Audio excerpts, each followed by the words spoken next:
Hey, welcome to my petite cottage by the beach. Guess where I am? I'm in my foyer. Blink and yes, you will miss it. In this small space, like most small spaces, there's not really a designated foyer, hallway, entryway. I love creating different living zones when you live in a small shoebox because it makes you feel like the place has a little bit more depth. It reads a little bit bigger, it presents a little bit larger, believe it or not, and it also is practical. I need to have a designated place when I walk into the door to put my keys and all that stuff. Okay?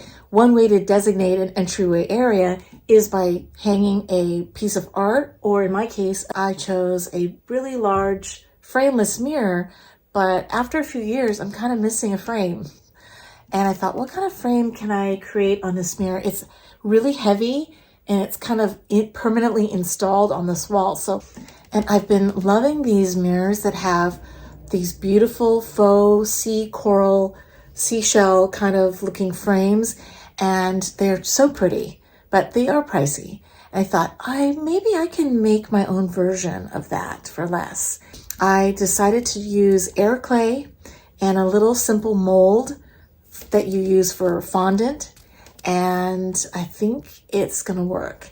So it takes a few days to dry. So we better get started on our clay faux coral framed mirror.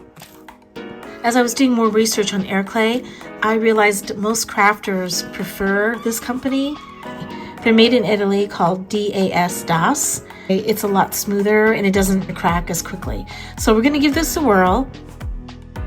First things first, I had to find the perfect mold to create that faux seashell coral look. And I checked on Amazon in their baking supply section, and I found these really great molds for poppy flower leaves. And I thought, if I could just make them a little bit curvy, they could mimic that faux seashell coral look. All right, I decided to pop outside for a little bit of a break. I calculated that 7 of the clay scallop shell pieces, I'm calling them coral pieces, measure about 1 foot. And my mirror measures 9 feet around, so I'm going to need 63 clay pieces in total. So I better get back to it.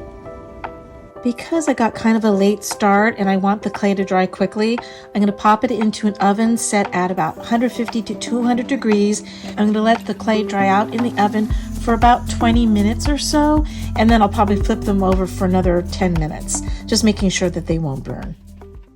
So now that the pieces are dry, I am going to paint them with a layer of white chalk paint.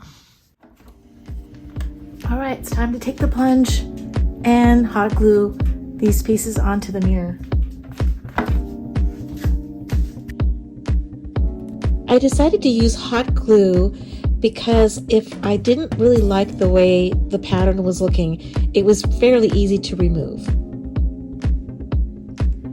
And just like that, I've got a new frame for my mirror. It's understated, and that's what I was looking for my coastal cottage look.